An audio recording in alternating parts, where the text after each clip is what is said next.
Bonjour peuple congolais, bande konyoso bolanda biso partout na monde na basangwa Congo, boza na continent ya Amérique, na continent ya Afrique, na continent d'Europe, na Asie, partout na monde. Boza na ba province na biso na kati ya République démocratique du Congo. Mbote na bino d'abord. Parce que to boy to zala to y a toujours un système d'ingratitude.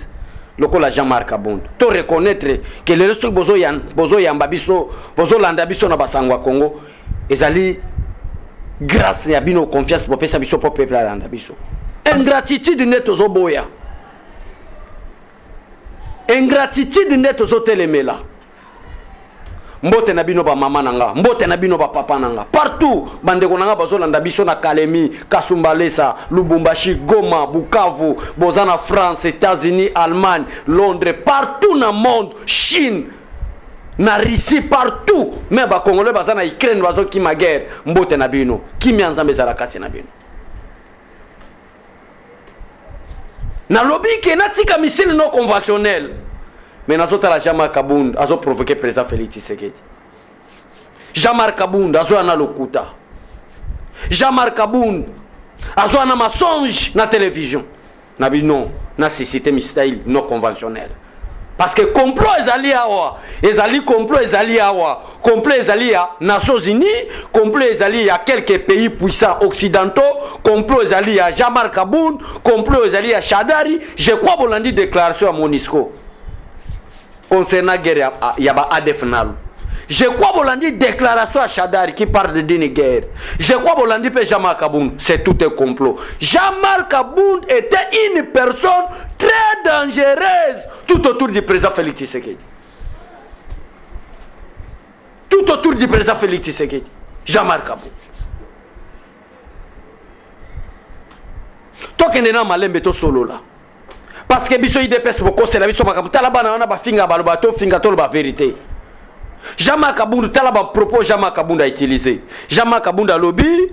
Félix Tshisekedi c'est un jouisseur. Félix Tshisekedi a s'occupé na armée pe dans la police peuple congolais au lieu de soutenir FARDC, bo soutenir FARDC te boya bo sangana muto moko to bengana Félix Tshisekedi. Nazalaki ko pesa Félix Tshisekedi ba conseil Félix Tshisekedi a ke langaité. Félix Tshisekedi a commis présidence club d'amis pe ya famille nae. Ba propos à Jean-Marc Kabund. Né du fait que ya lobi lokuta, ngana lobi non. Basangwa Congo chien na papa na biso vérité. Jean-Marc Kabund a utilisé ascenseur na lokuta. Biso tozo na escalier malembe yango bomo biso to ya na retard na basangwa Congo parce que il a utilisé ascenseur biso to ya na escalier. Na bandi siko ko attaquer, na bandi siko ko loba vérité. Premièrement, ba bengani Jean-Marc Kabund na IDPS ko bengana. Jean-Marc Kabund n'a jamais démissionné. Mais ba bengana ki ko bengana pourquoi? Parce que Azalaki ko préparer coup d'état. Basa la président Félix Tshisekedi Mabé, bota la Jamaica. Nani, ndeko Rancy s'il vous plaît. Et monsieur Kotambang bang peuple congolais balanda baso zelango shona basangwa Congo.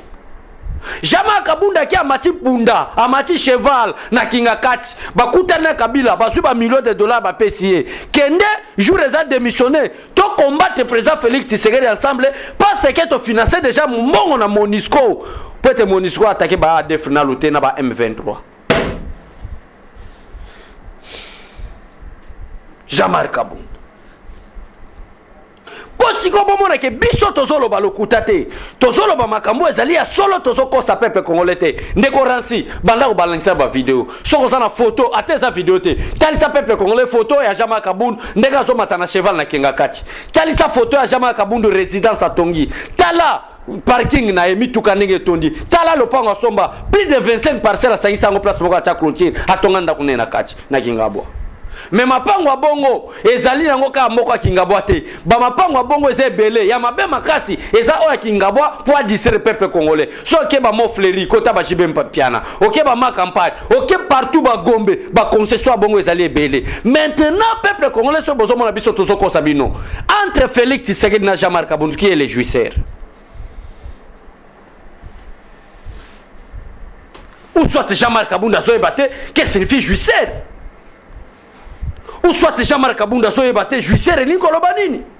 Nani lelo ko beta tolo alobi abesole makambo solo beza lokuta parce que ngana kangi Jean-Marc Kabundu lokuta abeta tola bake abesole trésor lumbu makambo solo beza lokuta tala Félix Tshisekedi za na concession place tel tala Félix Tshisekedi asumi le pont hôtel tala le pont Félix Tshisekedi atongi eza koleka Jean-Marc Kabundu n'est-ce pas il y a 3 ans s'il vous plaît Rancy ezopesa nga émotion na kolela na basango ya Congo nazolela Nzamba mona na kate peuple congolais mais Nzamba salaka sima mutu c'est Dieu alignaki que Jean-Marc Kabunda pamboma mais derrière quelqu'un derrière un homme Félix Tshisekedi si Félix Tshisekedi n'était pas arrivé ya kozala président de la République Jean-Marc Kabunda linga tonga ba résidence wana te quelle ingratitude mon Dieu.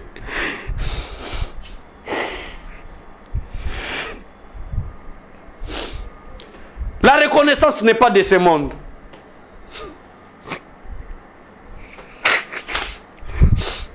La reconnaissance n'est pas de ce monde. Nayope Jean-Marc Kabunda. Jean-Marc Kabunda combien d'années 2016. 2016, Tshisekedi wa Mulumba. Trahison. Bato nyuso ba contribuer na liwa Tshisekedi wa Mulumba Nzamba Rolanda bino. Parce que Tshisekedi akufi na souci. A nommé Mavungu, a nommé Tibala, a nommé Mubake, a nommé Songolo. Trahison na trahison. Trahison le plus pire trahison à Jean-Marc Kabunda. Jean-Marc ayebi Kinshasa te. Balongoli Jean-Marc na mboka. Jean-Marc azaki mwindo olekanga. Jean-Marc akombe awa, Jean-Marc akomi pembe.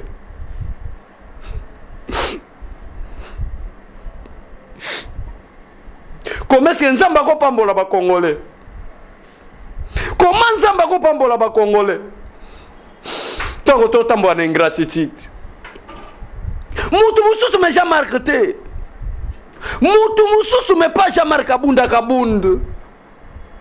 Si aujourd'hui Jean-Marc Kabunda est Kabunda, si aujourd'hui on appelle Jean-Marc Kabunda quelqu'un, l'homme, c'est Félix Tshisekedi. C'est Félix Tshisekedi. Ce qu'il est là, il soutenir Jean-Marc Kabunda. S'il est aujourd'hui tel qu'il est là, avec tout ce qu'il a détourné, tout ce qu'il a volé, un député touche combien? Même si Batamina c'est ma frère va fonctionnement, un député touche combien? Oh, Jean-Marc Kabunda a somba villa, concession. Parmi les concessions, concession à Mouké et à Kingabwa. Jean-Marc Kabunda sombi ba concession, mais à Mouké ou à Kingabwa place ça les points de presse. A Tiango ba vitre moko blindé, anti-balle. Lisa c'est koko tate. Ah! Félix Tshisekedi est mal entouré, mon Dieu. Félix Tshisekedi est mal entouré. Tout le monde peut trahir, mais pas Jean-Marc Kabunda. Et si aujourd'hui Jean-Marc Kabunda est député national, c'est grâce à moi. Je vous dis la vérité. Bato ba Tchatembe, Bokende. Tous ont soutenu le président Félix Tshisekedi. Mais tu dis que Félix Tshisekedi ne peut pas aller seul comme président de la République. Tu peux sa majorité. Tu peux sa député. Tu sali campagne à Jean-Marc Kabunda. Motema. Na wala la bien télé. Le motema. Bande konanga motema. Motema.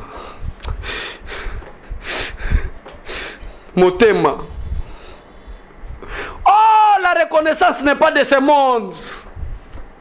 La reconnaissance Josué, la reconnaissance n'est pas de ce monde. Attends la caméra, Josué Lukelanga papier mouchoir. La reconnaissance n'est pas de ce monde. La reconnaissance n'est pas de ce monde. Il y a un autre qui est habitué à Sima. Ingratitude et qui n'a pas jeté. Merci beaucoup de Josué.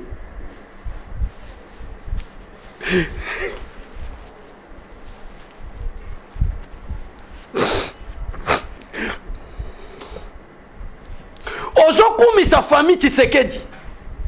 Ozo finga plutôt famille Tshisekedi. Ozo finga président de la République. Ozo bimisa balokuta. Mais ozo batama na hypocrisie.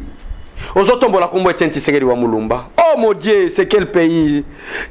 Des politiciens congolais, vous êtes des aventuriers. Vous êtes vraiment des aventuriers.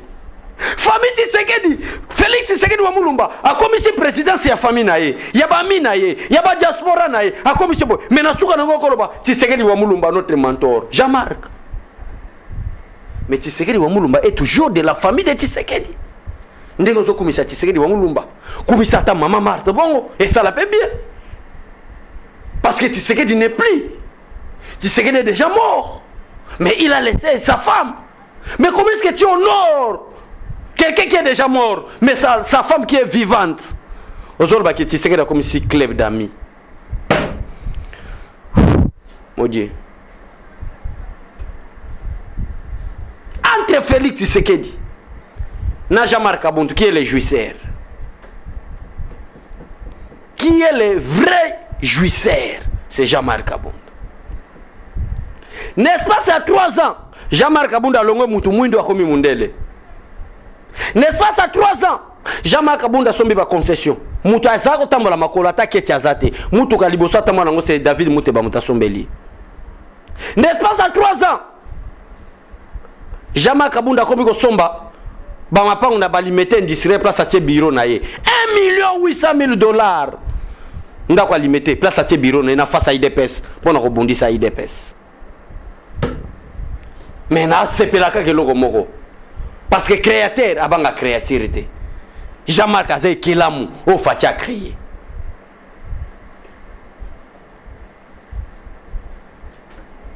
Quelle que soit la durée de la nuit, le soleil apparaîtra.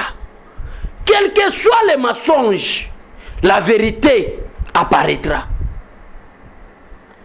Tout ça, c'est pourquoi? Parce que Félix Tshisekedi a béni Jean-Marc venait. Au début que tout ça la campagne na Vital Kamerhe comme il a détournement na tine na justice. Je prends l'état des droits. Je prends des valeurs.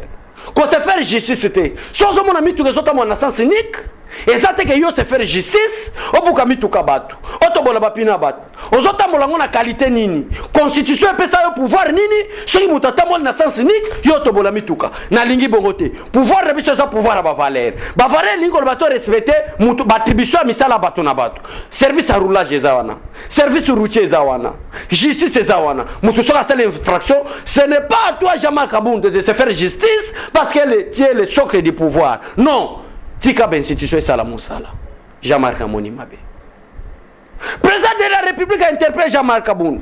O comment na ba faire ba carré minier na loala ba pas fifi masuka. Tika biloko wana. Mbonga ba carré minier, il faut kota na caisse à l'état. Toi ton ngambo Jean-Marc alingité. Jean-Marc Kabund alinga za la jouisseur. Tika parce que nga erna comme président de la République en tant que Félix Tshisekedi na benga ka famille nanga na benga ka bandeko nanga na yebisi bango ke bandeko nanga ne bosa boye ba ko faire makamu na ndenge esengeli parce que eloko l'état za l'état eloko privé za privé bon profiter que parce que na comme chef de l'état bosa la bisale là mais bon honorer nga à respecter des valeurs à respecter des règles quand on la naissance n'était parce que dans la famille présidentielle c'est pour la première fois tout un président à lo bana famille nae. Avec Jean-Marc Tobundi ensemble. Kanisa talita papa Etienne Tshisekedi wa Mulumba. Kanisa ba conseil papa Etienne Tshisekedi wa Mulumba za pesa biso. Azalo ba to travailler non. Pour to comment ba nouveau riche, mais to travailler pour te peuple congolais à au centre de tout. C'est que papa Etienne Tshisekedi wa Mulumba nous disait. Jean-Marc Kabund alinko yokate.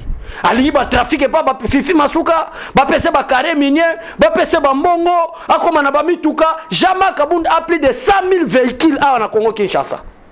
Jean-Marc Kabund a plus de 17 par concession à Kinshasa. Jean-Marc Kabund a plus de 10 villas ya koleka o ya Kingabwa à la ville de Kinshasa. N'a plus d'espace à 3 ans. Maintenant posons-nous des questions peuple congolais, tout l'anda ba politicien entre Félix Tshisekedi et Jean-Marc Kabund qui est le jouisseur. Jean-Marc Kabund pourquoi faut-il son conseil? Si qu'on exploiter ba minerai ba minéraux wane kota na kesa la l'état parce que Nicolas Kazalke le ministre des finances sala musala malamu mbongo kota na kesa l'état. Jean-Marc Kabund linko yokate. Jean-Marc Kabund devient arrogant, impoli. Teti, nous sommes au pouvoir. Tout ça la auto lingi, tout ça la ba carré minier na loalaba. To yiba mbongo, tout ça c'est conception de Jean-Marc. Yangwana bozo ba photo à Jean-Marc Kabund. Bo tsango siko bo comparer na président Félix Tshisekedi. Pour mona que les jouisseurs ce n'est pas Tshisekedi mais c'est Jean-Marc Kabund Kabund. La commune n'a ko sambela. nazomona makambo ezoleka entre Ukraine na Russie. Nazomona ba décision na ba sanction ya Union européenne na États-Unis na comprendre que yesu etengeli aya nazuba missile non conventionnel na tiena se. Mais Jean-Marc Kabunda zo ko provoquer nga. Jean-Marc Kabunda ko tumbola nga. Complot oyo Jean-Marc Kabunda quitte Tshisekedi. Jean-Marc Kabunda quitte les partis socialistes. Jean-Marc Kabunda ko sangana na ba capitaliste ba kabiliste na ba fayuliste. Basangani na ba shadari. Jean-Marc Kabunda tia trahir okende musikate. Tia trahir Jean-Marc Kabunda. Tia trahir. Tia trahir, tia ingrat. Irreconnaissant. Tia trahir Jean-Marc. Ok, comme ça l'opposition na ba shadari. Donc makambu oyo zako mata na ba cheval na kingakati. Ezalaki pour préparer un coup contre Tshisekedi. Ya Josué na soki wana. Ya Josué na obeta ba misili ya Josué na soki wana. Jean-Marc Kabunda. Lelo Jean-Marc Kabunda ko biko finga Tshisekedi. Lelo Jean-Marc Kabunda aboyi peuple congolais ba soutenir la police na armée. Mais Babengana président Félix Tshisekedi. Lelo, on sali parti lelo, on prétend comme chef de l'État. Ça c'est quelle comédie Jean-Marc Kabunda? On sali parti politique lelo. Leader pèse avec Tshisekedi wa Mulumba. Leader maximum comme tu as appelé dans notre discours nayo. Leader, notre leader maximum. Après tu as koufi akena sa mabela du pouvoir témoin nande ayekozwa. Kaka yo sali lelo, on prétend aux président de la République. Tu es sous la malédiction. Parti au créé que tu obimisa des députés. Yo peut jouer tout à ta obimata député national. Kanga makambo na ebiso.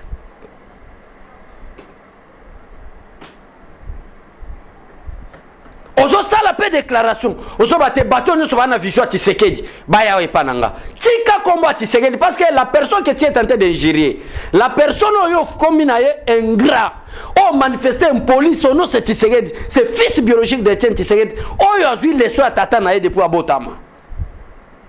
Kumisa ta komba tata na otika komba tata ba. Kumisa komba papa na yo na lita sala. Parce que papa zo kumisa komba wana Tshisekedi wa Mulumba. C'est le père biologique, c'est le père spirituel. Il y a Félix Tshisekedi. Ozo boya Tshisekedi fils, ozo ndima Tshisekedi le père. Quel contradictoire. Quelle contradiction. Quelle contradiction. Peuple congolais talaba contre-vérité na ye nango. Ba masonji Jean-Marc Kabunda beti. Ba lo kuta Jean-Marc Kabunda beti. Yende za bizaleli na ye. Jean-Marc Kabunda est devenu arrogant. Jean-Marc Kabunda est devenu impoli. Jean-Marc Kabunda a dit comment on attaque cortège à Moutoumousou, attaque cortège à président de la République. Alors que nous voyons ça bat tout. Tu sais c'est qui? Maman Marthe c'est qui? Jean-Marc Kabunda. Jean-Marc Kabunda moutako ça l'erreur. À quel sens unique? Pourquoi bah ça là bah courir tribunaux Jean-Marc? Parce que na Kamabe Koti. Et ça à un individu n'a qu'on se faire justice c'était il y a des cours de tribunaux bah kata makam. Mais Jean-Marc Kabunda comme cours de tribunaux. Jean-Marc Kabunda, combien de généraux à la police à Gangilabango? Si tu sais que de ton pouvoir, vous me verrez. Même n'a parlé du peuple, Jean-Marc Kabunda. Tout ça c'est Jean-Marc Kabunda. Ba conseil ba moi na mai. Oya mabe ozaki mwindo komi pembe. Oya mabe. Moi na mai. Oya mabe tiana se. Tiana se na ebi beto bundi, to zu pouvoir tiana se. Jean-Marc Alinko yokate. Alors mon cortège même est directeur de cabinet à président de la République. Lui directeur de cabinet il est qui ici c'est moi Jean-Marc Kabunda. C'est moi faiseur des rois. Ngane mun da sali Tshisekedi comme président. Ngane mun to na sali Jean-Marc Kabunda. Ya Josué, Zamba Pambola, non pesi face à la caméra. Na eko comprendre hypocrisie à Jean-Marc Kabunda. Hypocrisie à Jean-Marc Kabunda to comprendre ngo. Place toi Zako Loba. Kabila zolo batoko boma président Félix Tshisekedi to sale mabe. Ezala ki piona bango Jean-Marc Kabunda ko koti sa bango. Jamais Kabunda Zago respecté ta barrière à président de la République parce que ngane na zaboy. Na bibe que je suis de l'IDPS. Ba militaire wana ba na présidence na Oya na palais de la nation, bazali wana pona ko batela bokonzi na biso. Na ko respecter na ba règle pe ba instruction zo ba opesa. Mais jamais Kabuso zo na ba conseiller na ye, na ba garde na ye, ka kota na palais de la nation, na ba militaire, na ba policier na ba arme. So ba PC conseil moni mabe, oh c'est moi qui a fait Félix Tshisekedi président de la République. Et ça élection, il y a 2018 était au peuple congolais ba voter qui président Félix Tshisekedi et ça Jean-Marc Kabunda a salé président de la République. Na suki wana. Na so c'est la réplique, il y a ba soit disant ba communicateur ndé ba mona ndé na obeta frappe. Merci à Josué Botika la malam, au revoir et à tout à l'heure. Eshima, votre magazine qui bat au rythme de l'actualité. Une réponse à vos besoins en information, un éclairage dans divers domaines. Impartial, documenté, instructif. Eshima au cœur de l'info. Retrouvez la nouvelle édition. Le service national de la RDC, une seconde chance pour les Koulouna. Le commandant du service national, le général-major Jean-Pierre Kassongo Kabouik, est en passe de réussir le plus difficile. La conversion des délinquants juvéniles appelés Koulouna en bâtisseurs de la République. Jean-Pierre Kassongo Kabouik a réalisé des avancées notables à la tête de ce service qu'il occupe depuis juillet 2018. Ce jeune délinquant, presque indomptable dans les rues de Kinshasa, ont finalement été maîtrisés au centre pilote de Kanyama KCC. À ce jour, ils sont endoctrinés et formés à rendre service à la nation, à devenir utiles pour le pays. Au total, 2000 anciens Koulouna devenus aujourd'hui bâtisseurs ont perçu leur premier salaire après une période de 14 mois de formation dans plusieurs domaines, notamment la maçonnerie, la menuiserie et autres. Cette étape a concrétisé la volonté exprimée par le chef de l'État, Félix Tshisekedi, qui prône une autre méthode plus humaine pour l'encadrement de ce jeune brigand urbain et leur réinsertion sociale. Cela à travers la formation pour servir de main-d'œuvre au profit de la République démocratique du Congo. Dans un long entretien accordé à Eshima Magazine, le général-major Jean-Pierre Kassongo Kabouik explique le retour 4 ans après de la production agricole à Kanyama KCC. Dans cette interview exclusive, le commandant du service national égrène les réalisations de cette structure qui revient d'une longue léthargie. Il évoque l'expérience des cantines militaires et policières et révèle que son service paramilitaire mettra bientôt ses cantines à la disposition du campus universitaire en faveur des étudiants. Focus. L'équipe Mwakadi fait exploser le compteur. La DGI dépasse 200% des recettes fiscales au mois d'avril 2022, soit le triple réalisé en avril 2021. Une performance historique jamais réalisée au sein de cette régie financière. À lire également, les FARDC progressent de 5 places au monde selon le classement établi par Global Power. Analyse de l'état de siège décrété depuis 1 an dans les provinces de l'Ituri et du Nord Kivu. Découvrez également plusieurs autres sujets à lire dans ce nouveau numéro. Retrouvez l'intégralité du magazine Eshima dans les kiosques. Eshima Magazine, un nouveau standard d'information.